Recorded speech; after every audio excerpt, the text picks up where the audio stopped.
অতএব এই আয়াতও কোনোভাবেই বাধ্যবাধকতা প্রমাণ করে না, বরং এর সরল অর্থ হলো যে ব্যক্তি ঈমান আনে না আল্লাহ তার হৃদয়কে সংকীর্ণ করে দেন। যেসব আয়াত প্রমাণ করে যে আল্লাহ বান্দার অন্তরে মোহর মেরে দেন, ফলে সেখানে আর ঈমান প্রবেশ করতে পারে না। যেমন মহান আল্লাহ বলেন, আল্লাহ তাদের অন্তঃকরণ এবং তাদের কানসমূহে মোহর মেরে দিয়েছেন। বাকারা ৭। তিনি আরও বলেন, কুফুরের কারণে স্বয়ং আল্লাহ তাদের অন্তরের উপর মোহর এঁটে দিয়েছেন, ফলে তারা অল্প সংখ্যক ব্যতীত কেউ ঈমান আনে না। নিসা ১৫৫। অতএব স্বয়ং আল্লাহ যেহেতু বান্দার অন্তরে মোহর মেরে দেন, সেহেতু তারা বাধ্যগত জীব, তাদের নিজস্ব ইচ্ছা শক্তি বলতে কিছু নেই। জবাব: এসব আয়াতের অর্থ এই নয় যে আল্লাহ বান্দা ও বান্দার ঈমান গ্রহণের মধ্যে অন্তরায় সৃষ্টি করবেন, অতঃপর তাকেই ঈমান আনার নির্দেশ দান করবেন। বরং এসব আয়াতের মর্মার্থ হলো, হক জানার পরেও যেহেতু তারা তার থেকে মুখ ফিরিয়ে নিয়েছে, সেহেতু তাদের এই কুফরির শাস্তিস্বরূপ আল্লাহ তাদের এবং তাদের ঈমান কবুলের মধ্যে অন্তরায় সৃষ্টি করে দিয়েছেন। আল্লাহ বারংবার তাদেরকে সত্যের পথে আহ্বান করেছেন, তাদেরকে সঠিক পথ প্রদর্শন করেছেন, কিন্তু তারাও বারবার আল্লাহর আহ্বানের বিরোধিতা করেছে। তাহলে কেন তিনি তাদেরকে শাস্তি দিবেন না? অতএব এসব আয়াত কখনোই জাবরিয়াদের পক্ষের দলিল হতে পারে না। ইবনুল কাইয়িম রাহিমাহুল্লাহ বলেন, আল্লাহর এই শাস্তি কখনও ওই বান্দার সারা জীবনের জন্য হতে পারে, ফলে সে আর কখনও ঈমান আনার সুযোগ পায় না। আবার কখনও অস্থায়ীভাবে হতে পারে, ফলে সে পরবর্তীতে ঈমান আনার সুযোগ পায়। অনুরূপভাবে আল্লাহ কখনও কুফলস্বরূপ বান্দাকে অন্যান্য শাস্তিও দিতে পারেন। যেসব আয়াত বান্দা কর্তৃক কর্ম সম্পাদন সাব্যস্ত করে না, বরং আল্লাহ কর্তৃক কর্ম সম্পাদন সাব্যস্ত করে। যেমন আল্লাহ বলেন, আর যখন তুমি মাটির মুষ্টি নিক্ষেপ করেছিলে, তখন তা মূলত তুমি নিক্ষেপ করনি, বরং তা নিক্ষেপ করেছিলেন স্বয়ং আল্লাহ। আনফাল ১৭। এখানে আল্লাহ বললেন যে তার নবী সাল্লাল্লাহু আলাইহি সাল্লাম মাটির মুষ্টি নিক্ষেপ করেননি, বরং স্বয়ং তিনি নিক্ষেপ করেছিলেন। অতএব মানুষের কোনো কর্মশক্তি নেই।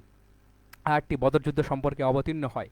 এ যুদ্ধে আল্লাহ তার ফেরেশতা মণ্ডলী দ্বারা মুসলিমদেরকে সাহায্য করেছিলেন, ফলে যুদ্ধ ও কাফেরদেরকে হত্যার ক্ষেত্রে মুসলিম বাহিনীর একক ভূমিকা ছিল না, বরং ফেরেশতা মণ্ডলীর মাধ্যমে আল্লাহ সরাসরি মদদ ছিল।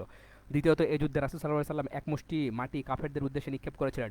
এমন একজন কাফেরও ছিল না যার দুচোখ, মুখ এবং নাকের ছিদ্রে ওই এক মুষ্টি মাটির অংশ আঘাত করেনি, আর সে কারণেই তারা যুদ্ধের ময়দান ছেড়ে পালিয়েছিল। তাই তো মহান আল্লাহ বলেছেন, আর যখন তুমি মাটির মুষ্টি নিক্ষেপ করেছিলে, তা মূলত তুমি নিক্ষেপ করনি, বরং তা নিক্ষেপ করেছিলেন স্বয়ং আল্লাহ।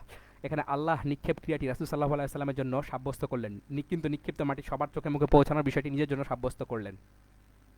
কারণ কাফেরদের দূরত্বে অবস্থান সত্ত্বেও স্বভাবগত এক মুষ্টি মাটি এতগুলো কাফেরের চোখে মুখে এবং নাকের ছিদ্রে পৌঁছানো কোনো মানুষের পক্ষে সম্ভব নয়।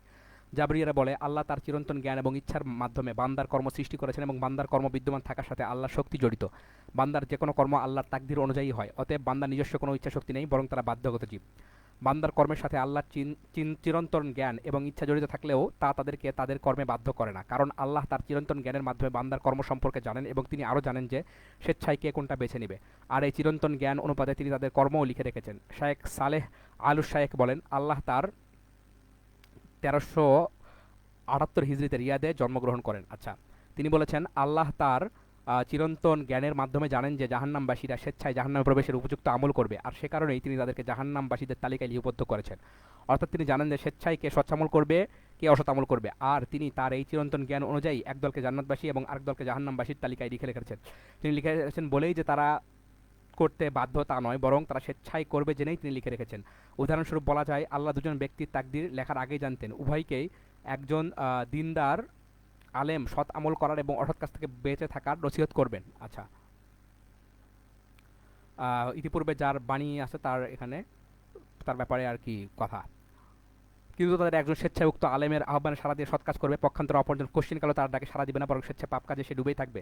আর সে কারণে তিনি প্রথম জনের জন্য জান্নাত এবং অপরজনের জন্য জাহান্নাম লিখে রেখেছেন, ফলে তাদের কর্ম আল্লাহ চিরন্তন জ্ঞান এবং তাকদীরের সাথে হুবহু মিলে গেছে। তাহলে এখানে বান্দার ইচ্ছা শক্তি না থাকার কি রইল? মনোভাই, বান্দার কর্মের সাথে আল্লাহর শক্তি বিদ্যমান থাকলেও তা প্রমাণ করে না যে বান্দার কর্ম তাদের নিজস্ব কর্মশক্তির মাধ্যমে সংঘটিত হয় না এবং তারা নিজেরাই নিজেদের কর্মের বাস্তবায়নকারী নয়। একদা এক কাদারি এবং এক জাবরির মধ্যে ভীষণ ঝগড়া হয়। কাদারি বলে, বান্দার কর্মের সাথে আল্লাহর ইচ্ছার কোনো সংশ্লিষ্টতা নেই। পক্ষান্তরে জাবরিয়া বিপরীত মত প্রকাশ করে এবং বলে, বান্দা তার কর্মে বাধ্য, তার নিজস্ব কোনো ইচ্ছা শক্তি নেই। এরপর তারা একজন যোগ্য সুন্নি আলেমের কাছে বিচার নিয়ে আসে। সুন্নি বললেন, তোমরা যার বক্তব্য পেশ করো, আমি সূক্ষ্মভাবে তোমাদের মধ্যে ফয়সালা করে দেব। তোমাদের যার যতটুকু বাতিল রয়েছে তা পরিত্যাগ করবো এবং যতটুকু হক রয়েছে তা সাব্যস্ত করবো। কাদারি বলল, আমি বলতে চাই, মহান আল্লাহ নিতান্তই ন্যায়পরায়ণ, তিনি কারো প্রতি জুলুম করেন না। সুতরাং এর আলোকে আমি বান্দা কর্তৃক ঘটিত পাপ কাজ থেকে আল্লাহ থেকে মুক্ত রাখতে চাই। আমি বলতে চাই, এতে আল্লাহর কোনো ইচ্ছা নেই, বরং বান্দারই স্বতন্ত্রভাবে তা করে।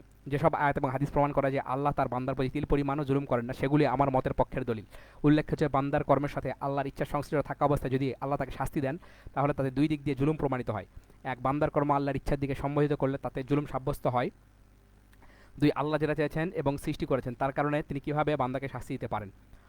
এরপর যদি আমি বলি বান্দার কর্ম আল্লাহর ইচ্ছার অধীনে, তাহলে আদেশ নিষেধ শরিয়াত নিরর্থক হয়ে যায়। সুতরাং এমন একটি দৃশ্য থেকে বাঁচার একমাত্র উপায় হচ্ছে আমার মতের পক্ষ অবলম্বন, এবং এটি হচ্ছে ন্যায়সঙ্গত পথ। জাবরি বলল, আমি বলতে চাই আল্লাহ সব কিছুর উপর ক্ষমতাবান এবং তিনি সব কিছুর স্রষ্টা। তিনি যা চান তা হয়, আর তিনি যা চান না তা হয় না। আর যেহেতু সব কিছু আল্লাহর সৃষ্টি করেছেন, সেহেতু বান্দার কর্ম তার সৃষ্টির মধ্যে পরিগণিত হবে। আমরা যদি বলি বান্দার কর্ম আল্লাহ সৃষ্টি করেননি বা তাতে আল্লাহর ইচ্ছা নেই, তবে এর অর্থ হলো আল্লাহ সব কিছুর উপর ক্ষমতাবান নন এবং নন তিনি সব কিছু স্রষ্টাও। এর অর্থ হচ্ছে বান্দা বাধ্যগত জীব, তার নিজস্ব ইচ্ছা শক্তি বলতে কিছু নেই। কেননা বান্দা যদি প্রকৃতপক্ষে তার কর্মের ইচ্ছা করতো এবং বাস্তবায়ন করতো, তাহলে তা আল্লাহর ইচ্ছা এবং সৃষ্টি বহির্ভূত গণ্য হতো। যেসব আয়াত এবং হাদিস আল্লাহর ইচ্ছা, সৃষ্টি এবং শক্তি প্রমাণ করে, তার সবগুলোই আমার পক্ষের দলিল। এবার বিচারক সুন্নি বললেন, তোমাদের দুজনই তার মতামত ব্যক্ত করেছো এবং মতামতের পক্ষে দলিল পেশ করেছো, কিন্তু সমস্যা হলো তোমাদের কেউ সর্বমুখী দলিলের প্রতি লক্ষ্য করনি, বরং এক দিক গ্রহণ করেছো এবং অপর দিক বর্জন করেছো। মনে রাখো, এমন তারা দৃষ্টিভঙ্গির কারণেই প্রচুর ভুলভ্রান্তি হয়ে থাকে। এখন আমি তোমাদের মধ্যে ফয়সালা করে দিচ্ছি। হে কাদারি, তোমার কিছু ভালো দিক রয়েছে, কারণ তুমি বলেছো বান্দার ভালো মন্দ কর্ম সে নিজেই করে থাকে। তোমার দলিল ঠিক আছে, কারণ তুমি বলেছো সেগুলো আল্লাহ বান্দার দিকে সম্বোধিত করেছে। তোমার আরেকটি ভালো দিক হচ্ছে তুমি বলেছো জাবরিয়া মতবাদ ঠিক হলে শরিয়াত অনর্থক হয়ে যেত। তবে তোমার মারাত্মক ভুলের দিকটি হলো এই যে তুমি বলেছো বান্দার কর্মের সাথে আল্লাহর ইচ্ছার কোনো সংশ্লিষ্টতা নেই। এর মাধ্যমে তুমি বান্দার কর্মের সাথে আল্লাহর ইচ্ছার সংশ্লিষ্টতা প্রমাণকারী সকল দলিল অস্বীকার করেছো। মনে রাখো, প্রকৃত মুমিন সেই যে বিশ্বাস করে আল্লাহই সবকিছু সৃষ্টি করেছেন, কিন্তু তা সত্ত্বেও বান্দার কর্ম সে নিজেই বাস্তবায়ন করে। হে জাবরি, তোমার ভালো দিক হচ্ছে তুমি বলেছো আল্লাহই সবকিছু সৃষ্টি এবং তিনি সবকিছুর প্রতি ক্ষমতাবান। তুমি আরও বলেছো আল্লাহ যা চান তা হয়, আর যা তিনি চান না তা হয় না। তোমার পেশকে দলিল সঠিক, কিন্তু তোমার মস্ত বড় ভুল হচ্ছে তুমি মনে করেছো সব কিছু আল্লাহ সৃষ্টি করেছেন। এই কথা অর্থ হলো বান্দা তার কাজকর্মে বাধ্য, সেগুলো তার ইচ্ছা বাস্তবায়িত হয় না। এরপর সুন্নি আলেম বললেন, তোমরা দুজনই একটু করে হক বললেও তার সাথে বাতিলের সংমিশ্রণ ঘটেছে। এখন এসো আমরা দলিল আলোকে তোমাদের ভালো মন্দ উভয় দিক আবার একটু বিশ্লেষণ করে দেখি। মহান আল্লাহ বললেন, কোরআন ওই ব্যক্তির জন্য উপদেশ তোমাদের মধ্যে যে সোজা চলতে চায়, আর তোমরা আল্লাহ রাব্বুল আলামিনের ইচ্ছার বাইরে অন্য কিছুই ইচ্ছা করতে পারো না। তাকবীর 28। উক্ত আয়াত তোমাদের উভয়ের মধ্যে যথার্থ ফয়সালা করে দিয়েছে, কেননা আয়াত দুটি প্রমাণ করেছে যে বান্দার ইচ্ছা শক্তি রয়েছে এবং এর মাধ্যমে সে হয় সরল পথে বেছে নেয়, না হয় বক্রপথ। আয়াত এটাও প্রমাণ করেছে যে বান্দার এই ইচ্ছা শক্তি আল্লাহর ইচ্ছার বাইরে নয়, বরং তার ইচ্ছার অধীনে। কোরআন হাদিসের বক্তব্য যেমন একথা প্রমাণ করে, তেমনি সুষ্ঠু বিবেক এবং বাস্তবতাও একথা পক্ষে সাক্ষ্য প্রদান করে। কেননা আল্লাহ যেমন বান্দাকে সৃষ্টি করেছেন, তেমনি তার ইচ্ছা ও কর্মশক্তি এবং নানা বৈশিষ্ট্যের স্রষ্টাও তিনি। বিবেকবান সবাই একথা স্বীকার করবে। তোমরা দুজন কি একথা স্বীকার করো না? তারা দুজন বলল, হ্যাঁ। সুন্নি বললেন, আল্লাহ বান্দাকে যেসব বৈশিষ্ট্য দিয়ে সৃষ্টি করেছেন, তার মধ্যে বান্দার ইচ্ছা শক্তি এবং কর্মশক্তি অন্যতম। আর এত দুবাইয়ের মাধ্যমে সে ভালো মন্দ সব কিছু করে থাকে। অতএব বান্দার ইচ্ছা শক্তি এবং কর্মশক্তির স্রষ্টাই তার কর্মেরও স্রষ্টা। অতএব সব কিছুই আল্লাহ সাধারণ সৃষ্টির মধ্যে গণ্য। যদি তোমরা এই সঠিক এবং বাস্তব কথার সাথে একমত হও, তবে আমাদের মধ্যে আর দ্বন্দ্ব থাকে না। এ কারণে এক্ষণে তোমরা উভয় পরস্পরের বাতিল দিকটি পরিত্যাগ করো এবং একে অপরের ভালো দিকটি গ্রহণ করো। বান্দা বাধ্যগত জীব, এই ভ্রান্ত মতবাদ থেকে জাবরি ফিরে আসুক এবং বান্দা নিজ ইচ্ছা প্রয়োগে তার কর্ম সম্পাদন করে, এই সঠিক মতবাদ সে গ্রহণ করুক। পক্ষান্তরে বান্দার কর্ম আল্লাহর ইচ্ছা ও সৃষ্টির অন্তর্ভুক্ত নয়, এই ভ্রান্ত মতবাদ থেকে কাদারি ফিরে আসুক এবং সব কিছুই আল্লাহ সৃষ্টির অন্তর্ভুক্ত, এই মতবাদ সে গ্রহণ করুক। সঠিক পথ প্রদর্শনের জন্য আমি আল্লাহ প্রশংসা করছি। তাকদীর সম্পর্কে আহলে সুন্নাত জামায়াতের আকীদা। ইমাম তাইমিয়া বলেন, পবিত্র কোরআন, সহিহ হাদিস এবং সাহাবায়ে কেরাম রাদিয়াল্লাহু আনহুমের মূলনীতি হলো আহলে সুন্নাত ওয়াল জামায়াতের মূলনীতি। তারা বিশ্বাস করে আল্লাহ সবকিছু স্রষ্টা, প্রতিপালক এবং মালিক। আল্লাহর রাজ্যে বিদ্যমান সবকিছুই অন্তর্ভুক্ত, এমনকি মানুষের কর্মের স্রষ্টা স্বয়ং আল্লাহ। তারা বিশ্বাস করে আল্লাহ যা চান তা হয় এবং যা তিনি চান না তা হয় না। আল্লাহর রাজ্যের কোনো কিছুই তার ইচ্ছা এবং শক্তি ছাড়া ঘটে না। তিনি চেয়েছেন অথচ ঘটেনি, এমন হতে পারে না। তিনি সব কিছুর উপর ক্ষমতাবান। তাদের বিশ্বাস মতে যা কিছু হয়েছে এবং হবে সবই আল্লাহ জানেন, আর যা হয়নি তা যদি হতো তাহলে কীভাবে হতো তাও তিনি জানেন। তিনি তার সৃষ্টিকে সৃষ্টি করার আগেই তাদের তাকদীর নির্ধারণ করে রেখেছেন। আহলে সুন্নাত ওয়াল জামাত বিশ্বাস করে আল্লাহ সবকিছু জানেন, সবকিছু তিনি লাউহে মাহফুজে লিখে রেখেছেন। সবকিছুতে তার পূর্ণ ইচ্ছা বিদ্যমান এবং এই চিরন্তন জ্ঞান, লিখন ও ইচ্ছা অনুযায়ী তিনি সবকিছু সৃষ্টি করেন। অতএব তাদের আকীদা মতে বিদ্যমান প্রত্যেকটি ব্যক্তি বা বস্তুতে নিম্নোক্ত চারটি বিষয় সমন্বয় ঘটেছে। আল্লাহ তার চিরন্তন জ্ঞানের মাধ্যমে সেগুলো সম্পর্কে সম্যক অবগত। আসমান জমিন সৃষ্টির 50,000 বছর পূর্বে তিনি সেগুলোকে লাউহে মাহফুজে লিপিবদ্ধ করে রেখেছেন। আল্লাহ চেয়েছেন যে সেগুলি হোক, আল্লাহর ইচ্ছা শক্তি, ইচ্ছা এবং সৃষ্টির মাধ্যমে সেগুলো হয়েছে। বান্দা কর্তৃক যা কিছু ঘটে তার কোনোটাই আল্লাহর ইচ্ছার বাইরে ঘটে না। তবে এ কথার দ্বারা তারা এটা বোঝাতে চান না যে মানুষ ইচ্ছাশক্তিহীন জড়পদার্থ, বরং সে তার নিজস্ব ইচ্ছাশক্তি দিয়েই স্বাধীনভাবে কাজ করে যায়। তবে তার ইচ্ছা আল্লাহর ইচ্ছার অধীনে। এক গায়েবী পরিস্থিতির সামনে বান্দার অবস্থান, সে জানে না আল্লাহ তার জন্য কী নির্ধারণ করে রেখেছেন, সে ব্যর্থ হবে নাকি সফল হবে। কোনো কিছুর চেষ্টা সত্ত্বেও সে তা পাবে কি পাবে না, কেননা মানুষের প্রচেষ্টা এবং প্রচেষ্টার ফল দেওয়া না দেওয়া উভয়ই আল্লাহ তাআলা নির্ধারণ করে রেখেছেন। ভাগ্যের লিখন জানে না বলে একজন মুমিন নিরলস ইবাদত বন্দেগী করে যায়। সেজন্য আপনি মুমিন বান্দাকে দেখবেন যে সে তার আশা পূরণের জন্য দৃঢ় প্রত্যয় নিয়ে পরিচয় চালিয়ে যাচ্ছে, আর আশা পূরণ হলে সে আল্লাহ প্রশংসা করে, আর না হলে ধৈর্য ধারণ করে এবং আল্লাহ প্রদত্ত পরিধানের প্রত্যাশী হয়। সাথে সাথে সে দৃঢ় বিশ্বাস করে তাকদিরে যদি লেখা থাকে সে সঠিক কিছু করবে তাহলে তা কখনোই ভুল হতে পারে না। পক্ষান্তরে তাকদিরে যদি লেখা থাকে সে ভুল করবে তাহলে তা কখনোই সঠিক হতে পারে না। অনুরূপভাবে সে মনে করে না যে তাকে কোনো কাজে বাধ্য করা হয়েছে, বরং সে বারংবার বলতে থাকে আল্লাহ যা চেয়েছেন তা হয়েছে, যা চাননি তা হয়নি। সে আরও বলে এটি হচ্ছে আল্লাহর তাকদির এবং যা চেয়েছে তিনি তাই হয়েছে। আহলে সুন্নাত জামাআতের বিশ্বাস মতে মানুষের কর্মকে তাদের নিজের দিকে সম্বোধিত করতে হবে, তবে তার মানে এই নয় তারা নিজেরাই এইসব কর্ম সৃষ্টি করেছে, বরং আল্লাহ সেগুলোর একক স্রষ্টা। মানুষ সেগুলোর সংগঠক বা বাস্তবায়নকারী মাত্র। মধ্য কথা, মানুষের কর্মের প্রকৃত সৃষ্টিকর্তা হিসাবে সেগুলো আল্লাহর দিকে সম্বোধিত করা হয়, আর মানুষ সেগুলোর বাস্তবায়নকারী হিসাবে সেগুলি মানুষের দিকে সম্বোধিত করা হয়। আল্লাহ মানুষকে সেগুলি করার স্বাধীন ইচ্ছা শক্তি এবং দৈহিক শক্তি প্রদান করেছেন। সেজন্য মানুষের কৃতকর্ম তাদের দিকে সম্বোধিত করা হয় এবং ভালো কাজ করলে তারা প্রশংসিত হয় আর মন্দ কাজ করলে হয় নিন্দিত। আহলে সুন্নাত জামাআতের এই মধ্যমপন্থী আকীদা কোরআন এবং সহিহ সুন্নাহর সারনির্যাস। তারা কাদেরিয়া জাবরিয়াদের মতে শুধুমাত্র এক পক্ষে দলিল গ্রহণ করেনি, বরং তাকদীর সংক্রান্ত সবগুলি দলিলের শক্ত ভিত্তির উপর তাদের আকীদা সুপ্রতিষ্ঠিত। অতএব যা আল্লাহর কামালিয়াত বা পরিপূর্ণের সাথে খাপ খায় তা তার দিকে সম্বোধিত করতে হবে, পক্ষান্তরে যা বান্দার অবস্থার সাথে খাপ খায় তা তার দিকে সম্বোধিত করতে হবে। মহান আল্লাহ বলেন, কোরআন ওই ব্যক্তির জন্য উপদেশ তোমাদের মধ্যে যে সোজা চলতে চায় আল্লাহ রাব্বুল আলামিনের ইচ্ছার বাইরে অন্য কিছু ইচ্ছা করতে পারে না। উক্ত আয়াতে কারিমা স্পষ্ট প্রমাণ করে যে বান্দার নিজস্ব স্বাধীন ইচ্ছা শক্তি রয়েছে যা তার সাথে খাপ খায়, তবে আল্লাহর শক্তি হচ্ছে পরিপূর্ণ। আয়াতটি আরও প্রমাণ করে যে বান্দার ইচ্ছা শক্তি আল্লাহর ইচ্ছার অধীনে, কেননা তিনি সবকিছু স্রষ্টা। অনুরূপভাবে রাসূলগণ আলাইহিস সালামকে প্রেরণ, আসমানি কিতাবসমূহ অবতীর্ণ, সারি হদ বা দণ্ডবিধির প্রণয়ন প্রমাণ করে যে বান্দার নিজস্ব ইচ্ছা শক্তি রয়েছে, কারণ সে যদি ইচ্ছা শক্তি জড়পদার্থের মতো হতো তবে এসব কোনো কিছুই প্রয়োজন পড়তো না। আহলে সুন্নাত জামাতের নিকট আল্লাহর ইরাদা বা ইচ্ছার পরিচয়। পবিত্র কোরআন এবং সহিহ হাদিসের বক্তব্য অনুযায়ী আল্লাহর ইচ্ছা দুই ধরনের: ইরদা কাউনিয়া বা সৃষ্টি সম্পর্কে ইচ্ছা, আর ইরদা শারদিয়া বা শরী ইচ্ছা। ইরাদা শারিয়া, আচ্ছা, ইরাদা কাউনিয়া বা সৃষ্টি সম্পর্কিত ইচ্ছা। এ প্রকারের ইচ্ছা আল্লাহর রাজ্যে সব কিছুকে শামিল করে। আল্লাহ যা কিছু করতে চান সব কিছুর সাথে এই প্রকার ইচ্ছার সম্পর্ক রয়েছে। মহান আল্লাহ বলেন, তিনি যা চান তাই করেন। এই প্রকার ইচ্ছা আল্লাহর আদেশ, ভালোবাসা ও সন্তুষ্টিকে অপরিহার্য গণ্য করে না। সেজন্য এই প্রকার ইচ্ছার মাধ্যমে এমন কিছু ঘটতে পারে যা আল্লাহ ভালোবাসেন বা যার প্রতি তিনি সন্তুষ্ট হন, আবার এমন কিছু ঘটতে পারে যা তিনি ভালোবাসেন না এবং যাতে তিনি সন্তুষ্ট হন না।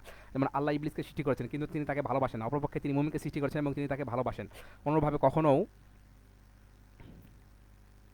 আচ্ছা, এখানে আমরা একটা কথা, আর ইরাদা কাউনিয়ার প্রতিশব্দ হচ্ছে আল মাশিয়াহ বা ইচ্ছা। ইরাদা শারিয়ার প্রতিশব্দ হচ্ছে আল মাহাব্বাতু ওয়ার রেজা বা ভালোবাসা এবং সন্তুষ্টি। এদেরকে মনে রাখে তাকদিরে বেশ কয়েকটি দিক উপলব্ধি করা সহজ হয়ে যাবে। আচ্ছা, আরবি ভাষাতে ইরাদা কাউনিয়া এবং ইরাদা শারিয়া ব্যবহার করা হবে এখানে। আচ্ছা, অনুরূপভাবে কখনও আল্লাহ এমন কিছু সৃষ্টি করেন যার নির্দেশ তিনি দেন না, যেমন পাপীর পাপাচার। আবার কখনও এমন কিছু সৃষ্টি করেন যার নির্দেশ তিনি দেন, যেমন মুমিনের আনুগত্য। এমনিভাবে কখনও আল্লাহ এমন কিছু নির্দেশ দেন যা তিনি সৃষ্টি করতে চাননি, যেমন আল্লাহ যাকে কোনো বিষয়ের আনুগত্যের তাওফিক দেননি তার সাথে সম্পৃক্ত আনুগত্য। আবার কখনও তিনি এমন কিছু নির্দেশ দেন যা সৃষ্টি করে থাকেন, যেমন আল্লাহ কর্তৃক আনুগত্যের তাওফিকপ্রাপ্ত ব্যক্তির আনুগত্য। আচ্ছা, ইরাদা কাউনাকে বাংলা ভাষায় ইচ্ছা অর্থে ব্যবহার করা যায়, যেমন আল্লাহ বলেন, আমি তোমাদের নসিহত করতে চাইলেও তা তোমাদের জন্য ফলপ্রসূ হবে না যদি আল্লাহ তোমাদের গোমরাহ করতে চান। হুদ 34। এখানে ইচ্ছাকে ভালোবাসা বা সন্তুষ্টি অর্থে নেওয়া যাবে না।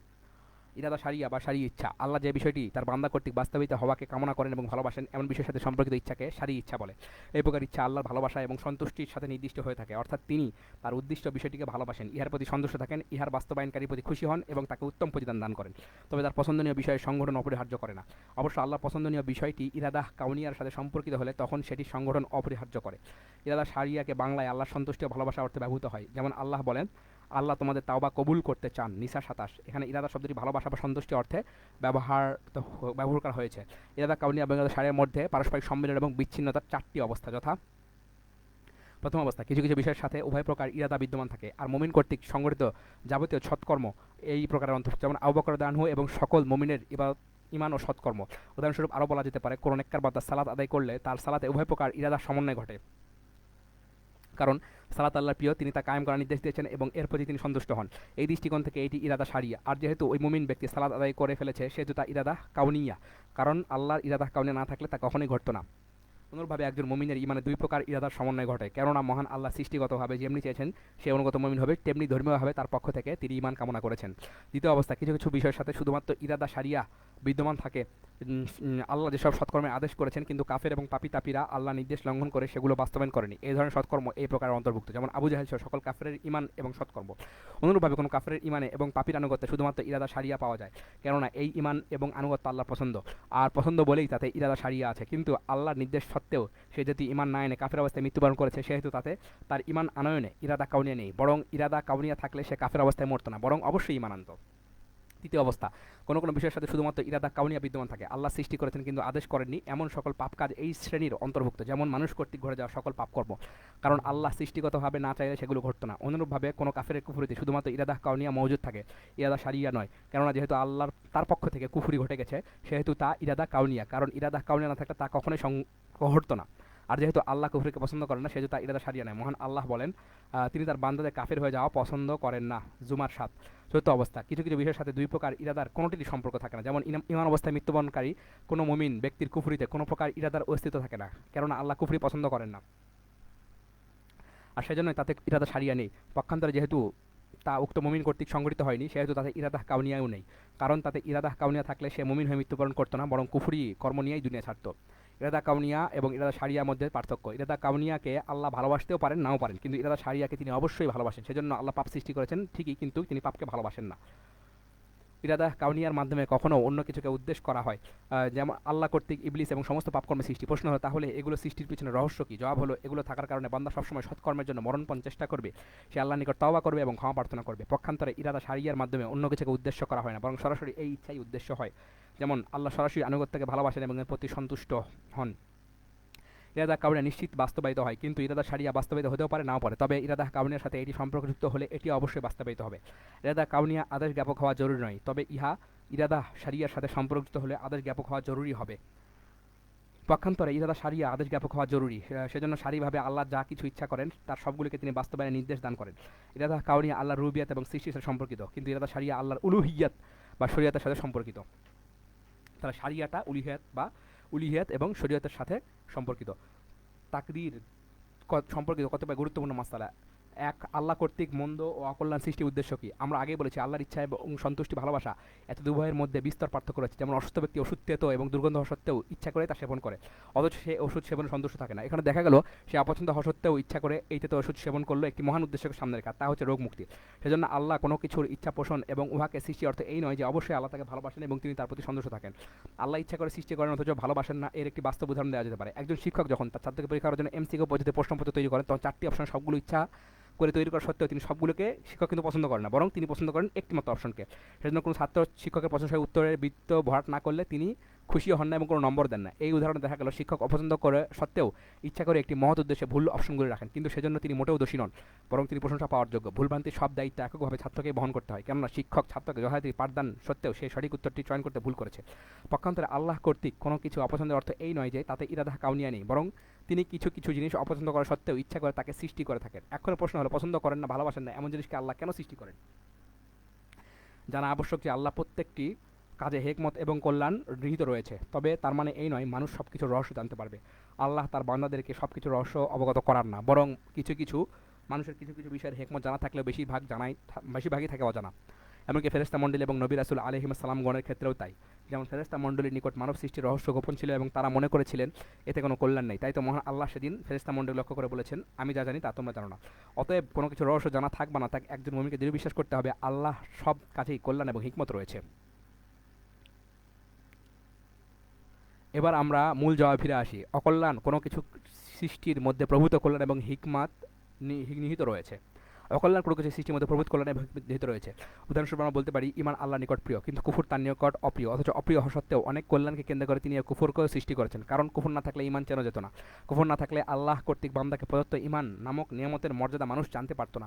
কুফর না থাকলে ভালো কাজের আদেশ এবং অসৎ কাজের থেকে নিষেধের মূলনীতি ইসলামে থাকতো না। কুফর না থাকলে জিহাদ থাকতো না। কুফর না থাকলে জাহান্নাম সৃষ্টি নিরর্থক হয়ে যেত, কারণ জাহান্নাম তো কাফেরদেরই আবাসস্থল। এক কথায় কুফর এবং পাপাচার না থাকলে শরিয়াত তথা ইসলামেরই প্রয়োজন পড়তো না, আর ইসলাম না থাকলে মানুষ সৃষ্টি অনর্থক হয়ে যেত। অনুরূপভাবে বালা মুসিবতের মাধ্যমে আল্লাহর বান্দা ধৈর্য পরীক্ষা নেন। আল্লাহ বলেন, আমি তোমাদের মন্দ ও ভালো দ্বারা পরীক্ষা করে থাকি, আমার কাছেই তোমরা প্রত্যাবর্তিত হবে। বিপদ আপদ দিয়ে আল্লাহ মুমিনের অন্তঃকরণ পরিচ্ছন্ন করে দেন, কারণ বিপদ আপদ রোগ বালা ইত্যাদি না থাকলে মানুষ অবাধ্য অহংকারী উশৃঙ্খল হয়ে যেত, দুনিয়া অশান্তি সৃষ্টি হতো। বিপদ আপদের মাধ্যমে সুখ স্বাচ্ছন্দ্য এবং সুস্থতার প্রকৃত মর্যাদা অনুধাবন করা যায়। কোনো কিছুকে বুঝতে হলে তার বিপরীত জিনিস দিয়ে বুঝতে হয়।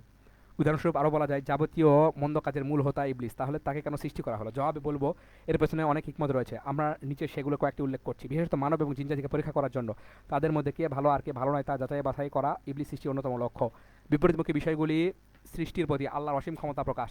আল্লাহ যাবতীয় অকল্যাণের মূলোৎস ইবলিস নামক এই নিকৃষ্টতম স্রষ্টাকে সৃষ্টি করেছেন, কিন্তু তিনি এর বিপরীতে যাবতীয় কল্যাণের মূল সর্বোচ্চ সম্মানিত ফেরেশতা জিবরিল আলাইহিস সালামকেও সৃষ্টি করেছেন। এতে মহান আল্লাহ সীমাহীন ক্ষমতাই প্রকাশ পায়। যেমনিভাবে রাত দিন, গরম ঠান্ডা, আগুন পানি, অসুখ সুস্থতা, হায়াত মৌত, সুন্দর সুন্দর ইত্যাদি সৃষ্টিতে মহান আল্লাহর অপরিসীম ক্ষমতা প্রকাশ পায়।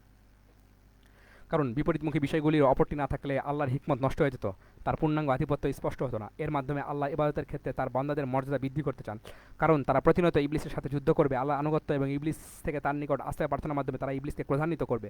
ফলে আল্লাহ তাদেরকে তার কুমন্ত্রণা থেকে রক্ষা করবেন এবং এর মাধ্যমে ইহলৌকিক ও পারলৌকিক প্রভূত কল্যাণ অর্জন করবে। কিন্তু ইবলিস না থাকে এগুলো সম্ভব। অনুরূপভাবে আল্লাহকে ভালোবাসা, তার উপর ভরসা, তার দিকে প্রত্যাবর্তন, বালা মুসিবতে ধৈর্য ধারণ ইত্যাদি আল্লাহর প্রিয়তর ইবাদত, কিন্তু সেগুলোকে প্রবৃত্তি শয়তানের বিরুদ্ধে সংগ্রাম ছাড়া সম্ভব নয়। ফলে ইবলিস সৃষ্টির কারণেই উক্ত ইবাদতগুলি বাস্তবে রূপ দেওয়া সম্ভব হচ্ছে। এর মাধ্যমে আল্লাহ বহু নিদর্শন প্রকাশ, কারণ জালেম এবং পাপি তাপি কর্তৃক কুফুর ও মন্দকর্ম সংগঠিত হলে আল্লাহর অনেক নিদর্শন প্রকাশ পায়, যেমন ঘূর্ণিঝড়, ভূমিকম্প, জলোচ্ছ্বাস। এছাড়া সামুদ্রে চেয়ে এবং লূত আলাইহিস সালামের কওমকে সমূলে ধ্বংস, ইব্রাহিম আলাইহিস সালামের জন্য আগুনের শীতল এবং শান্তিময় রূপ ধারণ, মুসা আলাইহিস সালামের হাতে সংগঠিত নানা নিদর্শনও ইবলিস সৃষ্টির মাধ্যমে প্রকাশিত হয়েছে। কেউ প্রশ্ন করতে পারে, আল্লাহ কর্তৃক বালা মুসিবত সৃষ্টির উদ্দেশ্যে বুঝলাম, কিন্তু আল্লাহ কেন পাপ সৃষ্টি করেছেন? জবাবে বলবো এর পেছনে অনেক রহস্য নিহিত আছে। তন্মধ্যে উল্লেখযোগ্য হলো আল্লাহ তাওবাকারীকে ভালোবাসেন। পাপ না থাকলে সেটি সম্ভব হতো না। আল্লাহ তার বান্দার প্রতি অনুগ্রহ করতে চান, তিনি পাপীকে ক্ষমা করেন, তার কৈফিয়ত শোনেন, কিন্তু পাপ না থাকলে সেটি কী করে সম্ভব হতো? পাপ থাকার কারণে বান্দা আল্লাহ কর্তৃক তার নিজের হেফাজতের প্রয়োজনীয়তা অনুভব করবে, কেননা আল্লাহ যদি তারকে পাপাচার থেকে রক্ষা না করেন তাহলে তার বাঁচার কোনো উপায় নেই, তার ধ্বংস অনিবার্য। এর মাধ্যমে বান্দা আল্লাহর অনুগ্রহ, গোপনীয়তা রক্ষা, অসীম ধৈর্যের কথা জানতে পারে। কারণ আল্লাহ চাইলে বান্দার গোপন পাপাচার ফাঁস করে দিতে পারেন, তাকে দ্রুত শাস্তি দিয়ে ধ্বংস করে দিতে পারেন। পাপের মাধ্যমে বান্দা তাওবা কবুলের ক্ষেত্রে আল্লাহ অনুগ্রহের কথা জানতে পারে, কেননা আল্লাহ তাকে তাওবা করার তৌফিক দান করেছেন, অতএব তার তাওবা কবুলও করেছেন। আল্লাহর ক্ষমা অনুগ্রহ ছাড়া বান্দার মুক্তির কোনো পথ নেই। পাপ থাকার কারণে বান্দা শয়তানের সাথে সার্বক্ষণিক যুদ্ধ করতে পারে এবং সে তাকে ক্রোধান্বিত করতে পারে, কারণ শয়তান বান্দাকে দিয়ে সর্বদা পাপ কাজ করিয়ে নিতে চায়। কিন্তু বান্দা যখন পাপ বর্জন করে চলতে পারে তখন শয়তান রাগান্বিত এবং ব্যর্থ হয়ে যায়। ইবনুল কাইয়িম রাহিমাহুল্লাহ এছাড়াও আরও অনেকগুলি হিকমতের কথা উল্লেখ করেছেন। 2. মন্দ কোনো কিছুকে আল্লাহর দিকে সম্মোহিত করা যাবে কি? মহান আল্লাহ নিছক মন্দ কোনো কিছুই সৃষ্টি করেন না, বরং তার সব কর্মই সুন্দর এবং কল্যাণকর। নবী সাল্লাল্লাহু আলাইহি ওয়াসাল্লাম ইরশাদ করেছেন, হে আল্লাহ, যাবতীয় কল্যাণ আপনার হাতে, কিন্তু অকল্যাণ আপনার দিকে সম্মোহিত করা যাবে না, অথবা অকল্যাণ দ্বারা আপনার নৈকট্য হাসিল করা যাবে না। ইমাম বাগাবী রাহিমাহুল্লাহ হাদিসের দ্বিতীয়াংশের ব্যাখ্যা করতে গিয়ে বলেন, আল্লাহ মর্যাদা রক্ষার্থে পৃথকভাবে শুধু অকল্যাণ তার দিকে সম্মোহিত করা যাবে না, সুতরাং বলা যাবে না হে অকল্যাণ সৃষ্টিকারী, হে বানর শুকর সৃষ্টিকারী, আপনি আমার অমুক কাজটি করে দিন, যদিও সব কিছু সৃষ্টিকারী আল্লাহ। আবুল ফারাজ ইবনুল জাওজি রাহিমাহুল্লাহ বলেন, অকল্যাণ আল্লাহর দিকে সম্মোহিত করা যাবে না। কিন্তু প্রশ্ন উঠতে পারে, সব কিছুই কি তাকদির অনুযায়ী ঘটে না? যা বলো, সব কিছু তাকদির অনুযায়ী ঘটে, তবে এখানে আল্লাহকে সম্বোধন করার আদব শিক্ষা দেওয়া হয়েছে। সেজন্য হে নবীদের হত্যাকারী, হে রিজিক সংকীর্ণকারী ইত্যাদি শব্দের মাধ্যমে আল্লাহকে সম্বোধন করা যাবে না, বরং তার আদব বজায় থাকে এমন শব্দ ব্যবহার করতে হবে। অতএব নিছক অকল্যাণ বা মন্দ কোনো কিছু আল্লাহ সৃষ্টি করেন না, বরং তাতে মহান আল্লাহর হিকমত রয়েছে এবং তা কারো জন্য আংশিক অকল্যাণ হলেও সাধারণ অর্থে তা কল্যাণকরী। উদাহরণস্বরূপ বলা যায়, কারো উপর আল্লাহর দণ্ডবিধি কার্যকরকরণ ওই ব্যক্তির জন্য কোনো কোনো দিক দিয়ে মন্দ হলেও অন্যদের জন্য তা কল্যাণকরী বটে, কারণ এর মাধ্যমে মানুষ সতর্ক হয়, চুরি খুন খারাপি লোপ পায়। অনুরূপভাবে অসুস্থতা কোনো কোনো দিক দিয়ে খারাপ মনে হলেও মূলত তাতে অনেক কল্যাণ রয়েছে। সুতরাং মহান আল্লাহর সাথে আদব রক্ষার্থে নিছক মন্দ এবং অকল্যাণ তার দিকে সম্বোধিত করা যাবে না। মহান আল্লাহ স্বয়ং তার রাসূল সাল্লাল্লাহু আলাইহি সাল্লামকে এই মর্মে নসিহত করেছেন। এরশাদ হচ্ছে, বলুন, আমি পথভ্রষ্ট হলে নিজের ক্ষতির জন্য পথভ্রষ্ট হব, আর যদি আমি প্রাপ্ত হই তবে তা আমার পালনকর্তা কর্তৃক আমার প্রতি ওহী অবতরণের কারণেই হয়। সূরা সাবা 50। তবে নিম্নোক্ত 3টি পদ্ধতিতে অকল্যাণ আল্লাহর দিকে সম্বোধিত করা যায়। সাধারণভাবে বলা যেতে পারে, আল্লাহ সবকিছু সৃষ্টি করেছেন, তখন অকল্যাণও এরা আওতাভুক্ত হবে। মহান আল্লাহ বলেন, বলুন, আল্লাহ সবকিছু স্রষ্টা।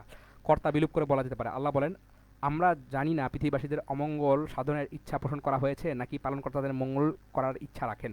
জিন 10। সৃষ্টির দিকে সম্বোধিত করে বলা যেতে পারে, মহান আল্লাহ বলেন, তিনি যা সৃষ্টি করেছেন তার অনিষ্ট থেকে আশ্রয় প্রার্থনা করছি। পাপ কাজ করে তাকদীরের দোহাই দেওয়ার বিধান কি? তাকদীরের প্রতি ঈমান আনার অর্থ এই নয় যে পাপী পাপ কর্ম করে অথবা ইসলামের ফরজ ওয়াজিব ছেড়ে দিয়ে তাকদীরের দোহাই দিবে। শাইখুল ইসলাম ইবনে তাইমিয়া বলেন, কেউ পাপ করে তাকদীরের দোহাই দিতে পারে না। এ বিষয়ে সকল মুসলিম, প্রত্যেকটি ধর্মের অনুসারী এবং সকল বিবেকবান মানুষ একমত। কেননা পাপ করে তাকদীরের দোহাই দেওয়া যদি বৈধ হতো তবে যে কেউ হত্যা, লুণ্ঠন, ফিতনা ফাসাদ সৃষ্টি করে তাকদীরের দোহাই দিয়ে পার পেয়ে যেত। আমরা তাকদীরের দোহাই প্রদানকারীকে যদি জিজ্ঞেস করি, তোমার উপর অত্যাচার করে কেউ যদি তাকদীরের দোহাই দেয় তাহলে কি তুমি তাকে ছেড়ে দিবে? সে কখনোই তাকে ছেড়ে দিবে না। অতএব স্বাভাবিক এই বিবেকই প্রমাণ করে যে পাপ করে তাকদীরের দোহাই দেওয়া চলবে না। শায়েখ উসাইমিন বলেন, কেউ অন্যায় অপকর্ম করে তাকদীরের দোহাই দিতে পারে না। কিছু কিছু অপরাধীকে তার অপরাধ প্রবণতা থেকে ফিরে আসতে বললে সে বলে, এটি আল্লাহ আমার তাকদীরে লিখে রেখেছেন, তুমি কি আমার প্রতি আল্লাহ সিদ্ধান্তে বিরোধিতা করতে চাও? কেউ আবার আদম এবং মুসা আলাইহিস সালামের ঘটনাটি নিজের পক্ষে দলিল হিসেবে গ্রহণ করতে চায়। আচ্ছা, 128 নম্বর টিকা, শাইখ উসাইমিনের কথা এখানে বলা হচ্ছে। আচ্ছা, 1347 হিজরি 27 রমজান উনাইজা নগরী তিনি জন্মগ্রহণ করেন।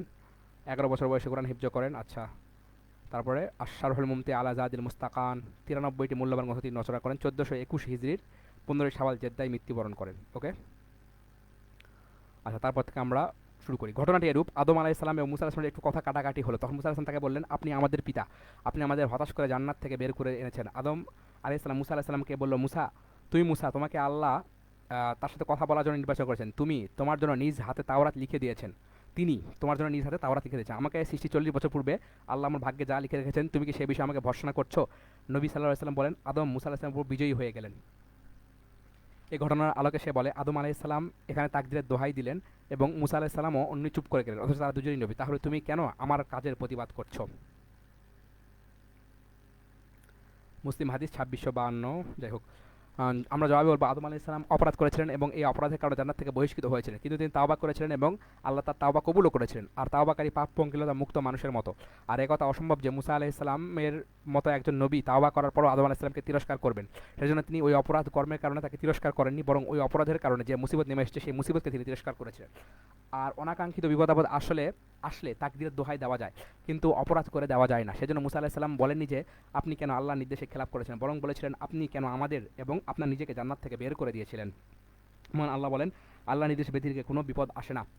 অপরাধ করে তাকদীরের দোহাই দেওয়াকে পবিত্র কোরআন যেমন বিভ্রান্তিকর ঘোষণা করেছে, তেমনি সুষ্ঠু বিবেকও তা সমর্থন করে না। মহান আল্লাহ বলেন, এখন মুশরিকরা বলবে, আল্লাহ যদি ইচ্ছা করতেন তবে না আমরা শিরক করতাম, না আমাদের বাপদাদারা শিরিক করত, এবং না আমরা কোনো বস্তুকে হারাম করতাম। এমনিভাবে তাদের পূর্ববর্তীরা মিথ্যারোপ করেছে, এমনকি তারা আমার শাস্তি আস্বাদন করেছে। আনাম 148। এখানে তারা তাদের অপরাধ কর্মের পক্ষে তাকদীর দিয়ে দলিল পেশ করলে আল্লাহ তাদের বললেন, এমনিভাবে তাদের পূর্ববর্তীরা মিথ্যারোপ করেছে, এমনকি তারা আমার শাস্তি আস্বাদন করেছে। একথা বলে আল্লাহ প্রমাণ করলেন তাদের তাকদীরের দোহাই দেওয়া ছিল বাতিল, কেননা এমন দোহাই দেওয়া গ্রহণযোগ্য হলে আল্লাহ তাদের শাস্তি ভোগ করতে হতো না। কেউ যদি বলে আল্লাহ নিজেই তো ইরশাদ করেছেন, আল্লাহ যদি চাইতেন তবে তারা শিরক করতো না, তাহলে এর জবাব কি হবে? আনাম 107। আমরা বলবো, যদি কেউ কাফের সম্পর্কে বলে আল্লাহ চাইলে সে শিরক করতো না, তাহলে তা জায়েজ। তবে কোনো মুশরিক যদি বলে আল্লাহ চাইলে আমরা শিরক করতাম, তাহলে তা মস্ত বড় ভুল হবে। উভয়ের মধ্যে সূক্ষ্ম পার্থক্য রয়েছে। ওমর রাদিয়াল্লাহু আনহুর নিকট চোর তাকদীরের দোহাই দিয়ে পার পাওয়ার চেষ্টা করলে তিনি বলেছেন, তাকদীরে আছে বলে আমিও তোমার হাত কেটে দিলাম। এবার আসুন আমরা যুক্তির বিচারে বিষয়টি বিশ্লেষণ করি। আমরা ওই ব্যক্তিকে বলবো, পাপ কাজ করার আগে কি তুমি জানতে না যে আল্লাহ তোমার জন্য পাপ লিখে রেখেছেন? সে বলবে না। আমরা তখন তাকে বলবো, কেন তুমি ধরে নিচ্ছ না যে আল্লাহ তোমার জন্য পাপ নয় বরং পুণ্যের কাজই লিখে রেখেছেন, এবং সেই অনুযায়ী কেন তুমি নেকির কাজটি করছো না? তোমার সামনে তো দুটি দরজাই খোলা, যে দরজা দিয়ে প্রবেশ করলে তুমি কল্যাণ প্রাপ্ত হবে, সেই দরজা দিয়ে কেন তুমি প্রবেশ করতে চাইছো না? আমরা তাকে আরও বলবো, তোমাকে যদি বলা হয় মক্কায় যাওয়ার দুটি রাস্তা, একটি সহজ সরল নিরাপদ এবং অপরটি কঠিন ভীতি করে, এক্ষেত্রে তুমি কি নিরাপদ রাস্তাটি গ্রহণ করবে না? সে বলবে অবশ্যই। তখন আমরা তাকে বলবো, তাহলে ইবাদতের ক্ষেত্রে কেন তুমি নিরাপদ রাস্তাটি রেখে কণ্ঠকাকীর্ণ রাস্তাটি বেছে নিচ্ছ? আমরা তাকে আরও বলবো, সরকার যদি দুটি চাকরির বিজ্ঞপ্তি দেন, একটিতে বেশি বেতনের এবং অপরটি কম বেতনের, কোনটি বেছে নেবে? অবশ্যই বেশি বেতনের। তাহলে একথা প্রমাণ করে তুমি বৈষয়িক জীবনে ভালোটাই তালাশ করছো, কিন্তু ধর্মীয় জীবনে কেন তুমি তা করছো না? তোমার পক্ষ থেকে একই সময় বিপরীতমুখী দুটি অবস্থা পরিলক্ষিত হচ্ছে কেন? অতএব তাকদীরের দোহাই দিয়ে অপকর্ম চালিয়ে যাওয়ার কোনোই সুযোগ নেই। তবে পাপ করে তাওবা করার পর তাকদীরের কথা বলা যেতে পারে। যেমন যদি পাপ করার পর তাওবাকারীকে কেউ জিজ্ঞেস করে তুমি কেন পাপ করেছো, তাহলে সে বলতে পারে তাকদীরে ছিল বলে ঘটে গেছে, কিন্তু আমি আল্লাহর কাছে তাওবা এবং ক্ষমা প্রার্থনা করছি, আমি এমনটি আর করবো না। অনুরূপভাবে অনাকাঙ্ক্ষিত বালা মুসিবত এলে তখনও তাকদীরের কথা বলা যায়, যেমন দারিদ্রতা, অসুস্থতা, কোনো নিকটাত্মীয়ের মৃত্যুবরণ, শস্য ফসল নষ্ট হয়ে যাওয়া ইত্যাদি। সুতরাং কেউ অসুস্থ হলে সে বলতে পারে আল্লাহর তাকদীর অনুযায়ী এই অসুখ হয়েছে, তবে তাকে ধৈর্য ধরতে হবে। আমরা আমাদের বক্তব্যের পক্ষে আরও কয়েকটি দলিল পেশ করছি। মহান আল্লাহ বলেন, সুসংবাদদাতা এবং ভীতি প্রদর্শনকারী হিসাবে রাসূলগণকে প্রেরণ করেছি, যাতে রাসূলগণের পরে মানুষের জন্য আল্লাহর প্রতি অপবাদ আরোপ করার মতো কোনো অবকাশ না থাকে। আল্লাহ পরাক্রমশালী প্রাজ্ঞ। নিসা 165। শিফাউল আলিল উসাইমিন।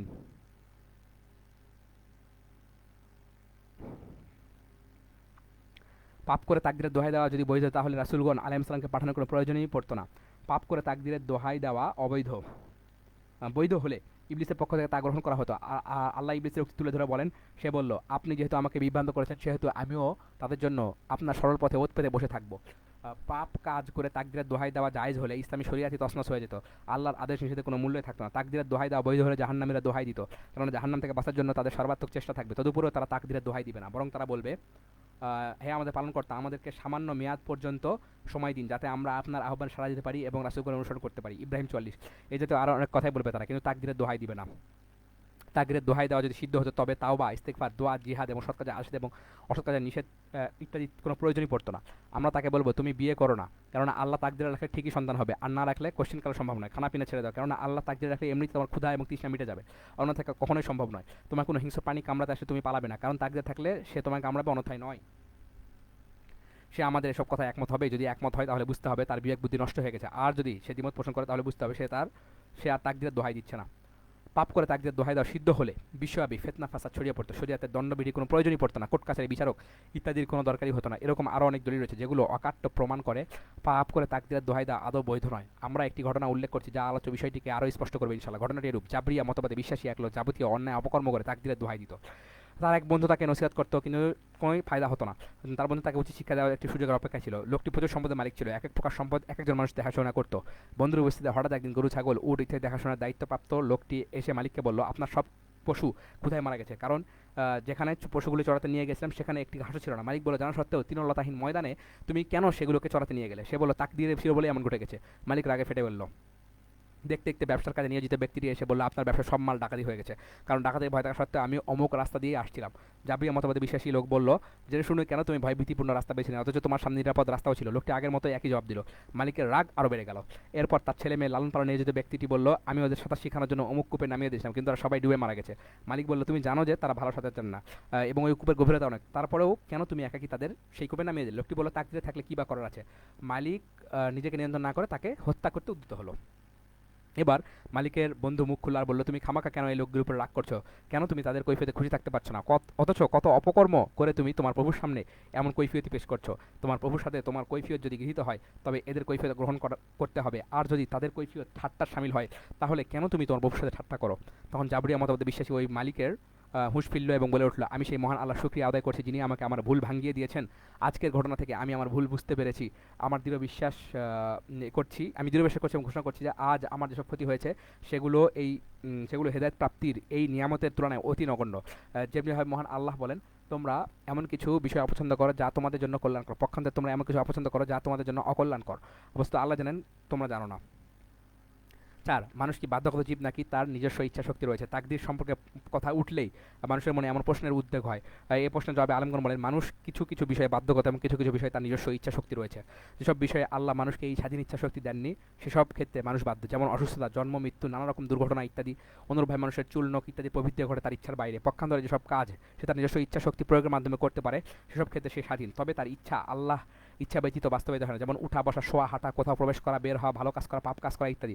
উদাহরণস্বরূপ বলা যায়, তুমি যখন তোমার বন্ধু বান্ধবের সাথে কোথাও আনন্দ ভ্রমণে যাওয়ার ইচ্ছা করো তখন সবচেয়ে সুন্দর এবং মনোরম স্থান চয়নের জন্য তুমি তাদের সাথে পরামর্শ করো, অতঃপর পরামর্শের ভিত্তিতে সবচেয়ে উত্তম জায়গাটি চয়ন করো।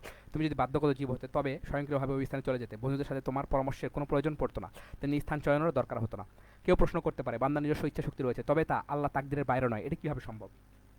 আমরা তাকে বলবো, বান্দা কর্তৃক সংগঠিত যে কোনো কর্ম বান্দা কিসের মাধ্যমে বাস্তবায়ন করে? এক বাক্যে সবাই বলবে, ইচ্ছা শক্তি এবং কর্মশক্তি প্রয়োগের মাধ্যমে সে তা বাস্তবায়ন করে। আমরা তাকে আবার প্রশ্ন করি, ওই ইচ্ছা শক্তি এবং কর্মশক্তির স্রষ্টাকে? সবাই স্বীকার করবে আল্লাহ সেগুলি সৃষ্টি করে। তাহলে দেখা গেল বান্দার কর্ম এবং উক্ত কর্ম বাস্তবায়নের উপকরণ ইচ্ছা শক্তি এবং কর্মশক্তি সবই আল্লাহ সৃষ্টি করেছেন। এতটুকু জানলে অনেক সমস্যার সমাধান হয়ে যাবে। শাইখ উসাইমিন রাহিমাহুল্লাহকে মানুষ বাধ্য কিনা এই প্রশ্ন করা হলে জবাব দেওয়ার আগেই তিনি বলেন, প্রশ্নকারী নিজেকে জিজ্ঞেস করুক, এই প্রশ্ন করতে কেউ কি তাকে বাধ্য করেছে? তার যে মডেলের গাড়ি আছে ওই মডেলের গাড়ি কিনতে কেউ কি তাকে বাধ্য করেছে? এই যেহেতু প্রশ্নের উত্তরের মাধ্যমে প্রশ্নকারী তার কাঙ্ক্ষিত উত্তরটি পেয়ে যাবে। সে নিজেকে আরও জিজ্ঞেস করুক, সে কি স্বেচ্ছায় দুর্ঘটনা কবলিত হয়, স্বেচ্ছায় অসুস্থ হয়, সে কি নিজ ইচ্ছায় মরবে? এসব প্রশ্নের উত্তর জানলেই সে তার কাঙ্ক্ষিত উত্তরটি পেয়ে যাবে। এরপর আমরা বলবো, কিছু কাজ মানুষ নিজ ইচ্ছা শক্তি প্রয়োগের মাধ্যমে করে থাকে, তাতে কোনো সন্দেহ নেই। মহান আল্লাহ বলেন, অতএব যার ইচ্ছা সে তার পালনকর্তার নিকটে আশ্রয় তৈরি করে নিক। নাবাহ 39। তোমাদের মধ্যে কেউ দুনিয়া কামনা করে আর কেউ আখিরাত কামনা করে। ইমরান 152। পক্ষান্তরে কিছু কিছু কাজে মানুষের নিজস্ব কোনো এখতিয়ার থাকে না, সেগুলো নিছক তাকদীরের কারণেই ঘটে, যেমন অসুস্থতা, মৃত্যু, দুর্ঘটনা। তবে অসুস্থতা, দুর্ঘটনা ইত্যাদি সির্ফ আল্লাহর পক্ষ থেকে হলেও মূলত মানুষের জন্য দেয়। মহান আল্লাহ বলেন, তোমাদের উপর যেসব বিপদ আপদ আসে তা তোমাদের কর্মেরই ফলে এবং তিনি তোমাদের অনেক গুনাহ ক্ষমা করে দেন। সূরা 30। অন্যত তিনি বলেন, তো যখন তোমাদের উপর কোনো মুসিবত নেমে আসলো অথচ তোমরা তার পূর্বেই দ্বিগুণ কষ্টে উপনীত হয়েছো, তখন কি তোমরা বলবে এটা কোথা থেকে এলো? তাহলে বলে দাও, এ কষ্ট তোমাদের নিজেদের পক্ষ থেকেই নেমে এসেছে। তিনি আরও বলেন, আম, তোমার যে কল্যাণ হয় তা আল্লাহ পক্ষ থেকে হয়, আর তোমার যে অকল্যাণ হয় সেটা হয় তোমার নিজের কারণে। ইবনে জারির রাহিমাহুল্লাহ সূরার উক্ত আয়াতের তাফসিরে বলেন, তোমাদের পাপাচারের কারণে শাস্তি স্বরূপ তোমাদের উপরে এমন মুসিবত নেমে আসে। অনুর ভাই, মানুষের যেসব কল্যাণ সাধিত হয় সেগুলো তাদের কারণে রহমত স্বরূপ আল্লাহ তাদেরকে দিয়ে থাকেন। আম, আল্লাহ নূহ আলাইহিস সালাম ঘটনা উল্লেখ করে বলেন, অতঃপর আমি বলেছি, তোমরা তোমাদের পালনকর্তার নিকট ক্ষমা প্রার্থনা করো, তিনি অত্যন্ত ক্ষমাশীল, তিনি তোমাদের উপর অজস্র বৃষ্টি দ্বারা বর্ষণ করবেন, তোমাদের ধন সম্পদ ও সন্তান সন্ততি বাড়িয়ে দিবেন, তোমার জন্য উদ্যান সমূহ সৃষ্টি করবেন এবং তোমাদের জন্য নদীনালা প্রবাহিত করবেন। নূহ 10-12। রাসূলুল্লাহ ইবনে আব্বাস রাদিয়াল্লাহু আনহুকে ওসিয়ত করতে গিয়ে বলেন, তুমি আল্লাহ দিনের হেফাজত করো, তাহলে আল্লাহ তোমাকে হেফাজত করবেন। অনেকে আর প্রশ্ন করে, মানুষের পথভ্রষ্টতা বা হেদায়েত প্রাপ্তি সহ সবকিছু যদি আল্লাহর হাতে থাকে তাহলে মানুষের আর আমল করার কি আছে? জবাবে বলবো, যে হেদায়েত প্রাপ্ত হওয়ার যোগ্য আল্লাহ তাকে ঠিকই হেদায়েত দান করবেন, পক্ষান্তর যে পথভ্রষ্ট হওয়ার যোগ্য তিনি তাকে পথভ্রষ্ট করেন। এতে ইরশাদ হচ্ছে, অতঃপর তারা যখন বক্রতা অবলম্বন করলো তখন আল্লাহ তাদের অন্তরকে বক্র করে দিলেন। আল্লাহ ফাসিক সম্প্রদায়কে পথ প্রদর্শন করেন না। সূরা সফ 5। এখানে আল্লাহ স্পষ্টই বললেন, বান্দা নিজেই নিজের পথভ্রষ্ট হওয়ার কারণ। উল্লেখ্য, বান্দা জানে না যে তার ভাগ্যে হেদায়েত লেখা আছে নাকি গোমরাহি, তাহলে কেন সে খারাপ পথ বেছে নিয়ে তাকদীরের দোহাই দেয়? সে সৎ পথ বেছে নিয়ে কি বলতে পারতো না যে আল্লাহ আমাকে হেদায়েত দান করেছেন? আমরা তাকে বলবো, তোমার হেদায়েত প্রাপ্ত হওয়া না হওয়ার বিষয়টি যেমন সুনির্ধারিত, তেমনি তোমার রিজিকও সুনির্ধারিত। তুমি হাজার চেষ্টা করো, তোমার জন্য নির্ধারিত রিজিকের সামান্যতম কমও পাবে না, বেশিও পাবে না। তাহলে কেন তুমি রাত দিন হাড়ভাঙা পরিশ্রম করো? রিজিকের অন্বেষণে আত্মীয় স্বজনের মায়া ত্যাগ করে দেশের বাইরে পাড়ি জমাতেও তুমি দ্বিধাবোধ করো না কেন? তুমি আল্লাহ পক্ষ থেকে রিজিক আসার অপেক্ষায় বাড়িতে হাত গুটিয়ে বসে থাকো না কেন? দুনিয়া অন্বেষণের কাজে তুমি তোমার সর্বাত্মক প্রচেষ্টা ব্যয় করো, কিন্তু আখিরাত অন্বেষণের কাজে তোমার এত অবহেলা কেন? অথচ দূরই তো তাকদিরে লিখিত আছে। তুমি অসুস্থ হয়ে কেন ডাক্তারের কাছে যাও? সবচেয়ে ভালো চিকিৎসালয় এবং যোগ্য ডাক্তার খুঁজে পাওয়ার চেষ্টা করো। এসব ক্ষেত্রে কেন তুমি তাকদিরের উপর নির্ভর করে হাত গুটিয়ে বসে থাকো না? অতএব বোঝা গেল, মানুষের নিজস্ব ইচ্ছা শক্তি রয়েছে, কেউ তাকে বাধ্য করে না। ফলে সে দুনিয়ার কাজে যেমন ব্যস্ত, তাকে আখিরাতের কাজে তার চেয়ে অনেক বেশি গুণ ব্যস্ত হতে হবে। প্রবৃত্তির তাড়নায় অযথা হাত ঘুরে বসে থাকলে নিশ্চিত ক্ষতির সম্মুখীন হতে হবে।